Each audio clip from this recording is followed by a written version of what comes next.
Le cercle RH, notre débat pour parler de l'IA générative. On en a beaucoup parlé sur ce plateau. C'est un sujet dont vous parlez beaucoup. Et d'ailleurs, vous utilisez beaucoup l'IA générative sur votre smartphone, notamment ChatGPT pour la marque la plus connue. Où en est-on justement dans l'appropriation de cette IA générative? On en parle avec mes invités. Vinciane Beauchesne, ravi de vous accueillir. Vous êtes spécialiste RH IA au BCG et vous portez une étude qui est très très intéressante et on va la commenter avec des chiffres. On voit que on s'approprie de plus en plus cette IA, mais qu'il peut y avoir peut-être une fracture. On y reviendra dans quelques instants. Et puis Étienne Lecoeur est avec nous. Bonjour Étienne.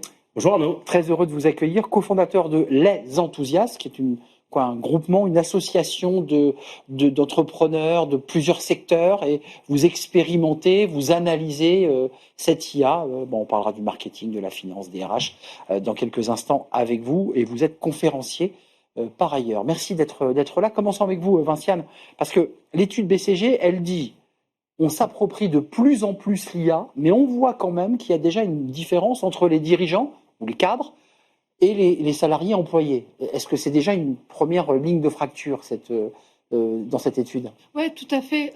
On voit vraiment une IA à deux vitesses qui est en train de se dessiner.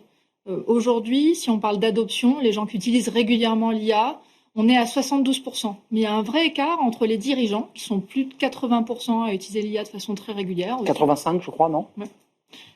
De façon régulière, et les salariés, qui ne sont que 1 sur 2. Et on a sondé 11 000 salariés dans 10 pays, mais on a focalisé sur des gens qui ont un intérêt à utiliser l'IA. On n'est pas allé chercher les gens dans les usines, mais vraiment ce qu'on appelle les white collars, les cadres, donc qui ont une raison d'utiliser l'IA. Et pourtant, ils sont que 1 sur 2 à utiliser l'IA de façon régulière. Et autre indice intéressant, c'est que on fait cette étude année après année. On l'a fait depuis 2018, donc on a eu l'occasion de suivre un petit peu la progression. Par rapport à l'an dernier, les salariés stagnent. Donc les dirigeants, les managers intermédiaires continuent à progresser dans l'utilisation de l'IA. Plafond de verre sur les salariés. Ça, c'est une des fractures. L'autre fracture intéressante aussi, c'est géographique. On voit qu'en fait, les pays du Sud utilisent énormément l'IA. On est à des taux d'adoption au-delà de 90%. La France, l'Europe de façon générale, mais même les US sont plus à la traîne. On est dans les 60%, 2/3 des Français salariés qui utilisent l'IA. On va revenir, j'évoquais la manière dont s'approprient les métiers, parce que c'est ce que vous observez aussi, mais dans l'étude BCG que vous avez examinée, il y a une donnée que je trouvais très intéressante. L'accès à l'outil, 54% des répondants en général et 45% en France, et ça c'est intéressant pour les dirigeants d'entreprise, utiliseraient, disent-ils, des outils IA, même s'ils n'y étaient pas autorisés. Donc le phénomène est très répandu. Ça veut dire quand même que ça interroge les dirigeants que vous croisez et ceux qui sont chez les enthousiastes, c'est de dire discrètement aux toilettes, tranquillement, on va aller chercher le doc, c'est un vrai sujet d'ailleurs de protection des datas, des données de l'entreprise. C'est inquiétant ça quand même ça. Oui, c'est inquiétant. Effectivement, il faut, je pense, adresser le sujet de manière raisonnable. C'est-à-dire, c'est pas le Far West, l'IA. Pour paraphraser Clara Chapaz, c'est pas le Far West. Il y a des cadres qui doivent être mis en place, une gouvernance de l'IA qui doit être mise en place en interne dans les entreprises. Après, chacun peut expérimenter l'IA chez soi sur ses appareils domestiques, mais le cadre de l'entreprise est un cadre qui est quand même réglementé pour ne pas faire n'importe quoi. Mais Étienne, on a son ordinateur ou sa tablette professionnelle, puis à côté on a son smartphone. Enfin, je veux dire, il y a beaucoup de salariés qui vous disent qu'évidemment, ils sont sur le smartphone et vont sur l'IA pour accélérer leur processus, on va dire, à la rapidité, la compétitivité. Ça se fait. Alors, ça se fait. Et c'est pas très légal, d'ailleurs. Non, mais c'est intéressant parce que nous, à travers cette étude que l'on mène avec KPMG, qui s'appelle Trends of AI, et qui a un rythme annuel identique à celle qui a été présentée par Vinciane, c'est une étude annuelle qui adresse 8 métiers cette année. 4 métiers l'an passé, 8 métiers. Marketing, finance, RH, achat, relations clients, supply chain, risk management. Donc c'est intéressant d'ailleurs de voir les bonnes pratiques mises en place par les différents métiers. En gros, il y a un quintet, mais qui n'est pas dans le même ordre selon les métiers. Vous parliez de l'usage personnel qui peut être fait par certains salariés. Alors c'est bien et pas bien. Pourquoi c'est bien ? Parce qu'une certaine manière, ça rentre dans le scope de l'expérimentation. Oui. On est dans une phase de découverte, donc forcément, il y a des petits débordements. Ça va faire l'objet d'une note de cadrage, je pense, dans les différentes entreprises assez rapidement. Donc il y a un sujet d'expérimentation qui est très important dans l'IA, et donc ça, ce que vous pointez Arnaud, en fait partie. Et d'ailleurs, l'expérimentation doit assez rapidement montrer s'il y a un bénéfice, s'il y a de la création de valeur, ou s'il n'y en a pas. On va dire en bon français, fail, but fail fast. POC, oui, mais si ça marche pas, on arrête, on passe à autre chose, on itère et on avance. Premier point, ça c'est l'expérimentation. Deuxième point, évidemment crucial pour la bonne mise en œuvre de projets IA en interne, c'est d'avoir attaché une attention particulière à la donnée, la data. Il faut qu'elle soit homogène, il faut qu'elle soit nettoyée, il faut qu'elle soit centralisée, il faut donc une gouvernance de la data. Ça c'est un enseignement très fort. Je pense qu'il y a quelques années... Il y a des éléments qui font écho dans votre étude. Mais il y a quelques années, la hantise de mes clients, c'était le shadow IT. Maintenant, c'est le shadow AI. Et le problème, c'est que cette expérimentation... C'est un gros sujet, ça, quand même. Hein. Complètement, et avec des vrais risques, la data... de fuite de données. Mais je pense qu'un autre sujet, c'est cette expérimentation. Elle est intéressante, en effet, pour susciter l'adoption, mais sans formation... Elle amène à un certain nombre de risques parce qu'il n'y a pas de prise en compte de 36% seulement des personnes interrogées indiquent qu'ils ont reçu une formation de qualité en IA. C'est-à-dire qu'il y a des formations, mais ils disent globalement, ça ne m'a pas servi à grand-chose. Exactement. Ça, hein. Et on voit que ça a un vrai impact sur l'adoption parce que dès lors que vous formez les gens plus de 5 heures sur le terrain, avec du coaching dans le cadre du travail, là, oui. Vous réussissez vraiment à passer un cap et par ailleurs, vous réussissez à éviter un certain nombre d'écueils qu'on évoquait. Mais sur le sujet de l'expérimentation, on voit aussi que en fait, aujourd'hui, on a la moitié des salariés qui utilisent régulièrement l'IA qui nous disent « je gagne 1 heure par jour à peu près grâce à l'IA ». Donc, ça a un vrai impact. Et pourtant, on a aujourd'hui 60% des entreprises qui disent « j'ai pas réussi à tirer de la valeur de l'IA ». Et on n'a que 5% des entreprises qui disent « moi, ça y est, j'ai de la valeur à l'échelle ». Donc, on est encore sur la ligne de crête. C'est-à-dire qu'on fait des essais, on a des cas pratiques, on tâtonne, on expérimente. Quand on parle de l'IA générative pour les collaborateurs, qu'on soit bien d'accord ensemble, c'est pas l'outil qui est mis en place par l'entreprise, c'est le chat GPT que j'ai installé sur mon téléphone. Est-ce qu'on parle bien de la même chose ? C'est toujours la même histoire du make or buy. Hein. C'est soit l'entreprise développe son propre LLM, son propre système, auquel cas il y a un cadre, je dirais un circuit fermé, sécurisé, soit on arrive dans une logique qui est un peu moins maîtrisée, qui est moins chère, qui est plus facile à mettre en œuvre, je veux dire plus rapide à mettre en œuvre, mais qui naturellement comporte des risques. Un autre élément peut-être que je voulais vous partager sur le fruit de cette étude qualitative donc qu'on a menée entre mars et juin avec au contact de 100 décideurs de ces 8 fonctions, c'est donc le troisième point après l'expérimentation et l'importance attachée à la donnée, c'est avoir le sponsoring de la direction. Oui. Alors pourquoi c'est hyper important ? Bon, évidemment, ça va conditionner des investissements, ça va conditionner une trajectoire, mais ce qui est fondamental, c'est que c'est bien d'avoir être adoubé par le pape, c'est une bonne chose, mais derrière, il faut que l'IA rentre dans la feuille de route stratégique de l'entreprise. C'est pas tout de décréter.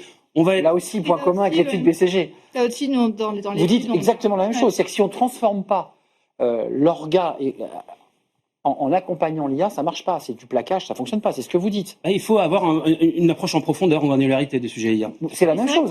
Dans cette étude, nous, on a réussi à montrer qu'aujourd'hui, seuls 25% des salariés considèrent qu'ils sont encadrés, soutenus par leur direction de façon appropriée. Et là encore, ça, c'est un des leviers les plus forts en termes de susciter l'adoption. Vous nous décrivez dans un moment de transformation de notre société, je ne parle pas des sujets politiques et géopolitiques, je parle vraiment de notre entreprise. On est un peu dans une forme de zone grise, on est un peu dans une zone intermédiaire, vous êtes d'accord ? Mais on revenait un peu. On ne sait pas trop vraiment où on va aller là. Ouais. Et on parlait de la création de valeur, qui in fine est la question, puisqu'on parle beaucoup d'adoption, mais in fine, les compagnies qui mettent quand même pas mal d'argent là-dedans, c'est la question de est-ce que ça crée de la valeur ? Pour moi, il y a une vraie différence entre je fais de l'adoption, j'essaie d'encourager les gens à utiliser des outils qui existent sur étagère ou qu'on a développé spécifiquement. C'est de l'éveil, quoi. Et vraiment repenser la façon dont on travaille, la façon dont les processus fonctionnent au sein de l'entreprise. Et ça, c'est quelque chose qu'on a aussi regardé dans le cadre de l'étude. On s'est posé la question, quelles sont les compagnies qui se contentent de déployer un chat GPT et d'encourager l'utilisation ? Quelles sont les compagnies qui se posent vraiment la question de qu'est-ce que ça change in fine ? Comment est-ce que ça m'aide à repenser la façon dont je travaille ? Aujourd'hui, une compagnie sur 2 fait un vrai travail de ce que nous on appelle reshape, de réinvention des processus. Et ce qu'on a réussi à démontrer, c'est que dès lors qu'il y a ce travail de fait sur la réinvention, ça suppose plus d'investissement, et ça c'est d'où le point sur la direction générale, il faut investir plus dans la tech, mais aussi dans l'humain, parce qu'en fait il y a un vrai travail de formation, d'évolution, de gestion du changement. On ne l'a pas dit, mais il reste encore des salariés qui considèrent que l'IA va supprimer leur travail. 41%. 41%, on ne l'a pas dit, mais ça c'est l'élément contre lequel, c'est la phrase clé. Oui, d'accord, mais enfin, je perds mon boulot. Vous êtes d'accord? Donc il y a quand même un enjeu d'angoisse quand même autour de Et ça. donc il faut investir plus dans la tech, mais surtout dans l'humain. Et nous, on dit 70% du budget d'investissement, il doit être consacré à la gestion du changement, à l'humain, à la refonte des processus. Mais la bonne nouvelle, c'est que quand vous faites ça, vous tirez aussi beaucoup plus de valeur. C'est ce que j'allais vous dire. Plus de valeur en termes de niveau d'adoption, en termes de temps sauvé, mais aussi en nombre de salariés, en proportion de salariés qui vous disent, moi maintenant, je passe du temps sur des tâches plus stratégiques, à plus forte valeur. J'économise du temps pour en gagner sur d'autres tâches. Et c'est quand même ça l'enjeu. Mais c'est intéressant ce qu'on entend, c'est-à-dire qu'il y a quand même aujourd'hui à la fois une appropriation et une angoisse un peu existentielle sur l'outil. C'est contre ça qu'il faut lutter. Mais dans votre étude, on voit que par secteur, marketing génial, les ventes, bon, ils sont à fond. Mais après, il y a des secteurs sur lesquels on met un peu plus le pied sur le frein, la finance, un peu les RH. Comment vous l'expliquez? On n'est pas uniforme face. Absolument pas. On n'est pas égaux devant l'IA. Devant l'IA. Non. C'est une formule. C'est une formule qui n'est pas magique, mais qui est pragmatique. Et pour reprendre l'exemple de la finance, par exemple, puisque vous le pointez, Arnaud, évidemment, la finance joue avec des données qui sont particulièrement sensibles. Donc, dès lors qu'on a un système qui est ouvert, on ne va pas injecter les données. Donc, déjà, on n'est pas à la même vitesse qu'une équipe marketing qui va générer des images avec tel ou tel outil qui sera en freemium. Bon, donc il y a effectivement des disparités par rapport au métier. Je reviens sur ce fameux quintet. On l'a évoqué avec Vinciane, la question de la formation est fondamentale. C'était le 4e point. Il y a un 5e point qui peut peut-être être mis en avant, qui ressort encore une fois de cette étude qualitative, c'est la communication. C'est-à-dire qu'il y a en interne la nécessité aussi de parler en toute transparence de la manière dont ça appréhende l'IA les entreprises, que ce soit positif, que ce soit négatif. Encore une fois, stop and go. On met sur la table. Il faut parler des choses de manière très transparente. Et pourquoi ne pas avoir un référent IA qui, de manière transversale, va observer ce qui se passe et rendre des comptes, essayer d'évangéliser. Pourquoi évangéliser? Parce qu'il y a 3 catégories de personnes face à l'IA en entreprise. Il va y avoir les enthousiastes que je vais essayer de représenter. Il va y avoir les réfractaires qu'il va falloir embarquer, convertir, au risque qu'ils s'isolent et qu'ils perdent potentiellement leur travail, parce qu'en gros, un salarié ne va pas disparaître, il va être potentiellement remplacé par un salarié qui a les mêmes compétences augmentées par l'IA. C'est ça le sujet. Voilà, c'est un peu ça le sujet. Et puis il y a les neutres. Il y a ceux qui sont un peu dans une zone grise, comme vous le disiez, qui ne savent pas trop sur quel pied danser et qu'il va falloir accompagner pour qu'ils puissent voir le bénéfice qu'ils puissent en tirer au quotidien. Vinciane, évidemment, Étienne, mais il y a l'enjeu des ROI, parce que ce sujet de l'investissement, c'est que les dirigeants aujourd'hui, dans une crise économique dans laquelle certaines entreprises se disent, mais attendez, moi je veux bien investir sur des outils très onéreux, mais moi mon ROI c'est quoi? On gagne du temps, mais est-ce que derrière, ça vous avez réussi à tirer aussi la ficelle sur ce sujet? On a regardé, alors c'est assez intéressant de voir qu'aujourd'hui, pour les compagnies qui sont juste dans une logique de déploiement d'outils, pas encore de refonte intégrale des processus dans la façon de faire, etc., ils sont qu'un tiers à mesurer la valeur. Donc déjà, il y a toute une série d'entreprises qui sont en train de faire un chèque en blanc et qui ne mesurent pas la valeur. La mesurabilité d'une action. Après, moi, ma conviction, notamment sur les écarts et l'égalité face à l'IA, c'est que même ceux qui mesurent la valeur sont pas encore allés au bout du geste. On reste sur des logiques très très court-termistes entre guillemets. On regarde si on gagne du temps et si on gagne de l'argent. Nous, on pense qu'il faut avoir une définition plus large de la valeur. Travailler plus en profondeur. Et regarder y compris des questions sur est-ce que ça génère plus de joie au travail? Est-ce que ça génère de l'engagement? Oui, c'est pas que du business quantitatif. Est-ce que je comprends ce qui compte vraiment pour mes clients, pour mes partenaires? Est-ce que je dégage du temps pour aller faire du sport? Non, mais on parlait de dégager du temps. Et on voit d'ailleurs que si on guide pas, les salariés, le temps qu'ils gagnent, ils le réinvestissent là où ils le sentent en fait. Mais donc, le peuvent aussi pour certains. Le peuvent, donc ça finit par être diffus, être très dilué. Mais cette question de la valeur qui doit dépasser la question de la productivité, elle est clé. Aujourd'hui, elle est mal appréhendée au sein des entreprises. Ce débat est passionnant. Il est porté par 2 études passionnantes, celle du BCG qu'on peut découvrir évidemment sur le site du BCG. Porté par vous, Vinciane Beauchesne, merci d'être venu, puis Étienne Lecoeur sur le site des enthousiastes, si je ne m'abuse, sur la page LinkedIn des enthousiastes, et KPMG qui travaille avec vous sur cette étude, et on voit bien des passerelles et des points communs, donc c'était intéressant de vous réunir sur le même plateau, parce que vous portez, je crois, les mêmes convictions aux entreprises ensuite de s'emparer, et aussi aux salariés, si je ne m'abuse, vous êtes d'accord, de pouvoir s'emparer de ces sujets, peut-être pas en clandestin, parce que c'est un peu le sujet qui a été posé, mais de manière très officielle et ouverte. Vous êtes d'accord avec ça? Absolument. Ne vous cachez pas aux toilettes pour consulter ChatGPT. Faites-le chez vous. Faites-le chez vous si, évidemment, des règles strictes ont été fixées par l'entreprise. Merci à vous. C'est un vrai plaisir de partager ce débat avec vous. On tourne une page, on va s'intéresser à un sujet qui va vous intéresser. C'est un livre. Et si on faisait une pause, c'est une chercheuse qui s'intéressait à toutes les pauses et tous les moments, les interstices, vous savez, où on va justement faire sa pause café, quand on va aux toilettes, toutes ces réunions où on rêvasse, où on ne travaille pas, on ne produit pas. Ça s'appelle La Pause et elle en a écrit un livre qui est absolument passionnant. J'accueille l'autrice.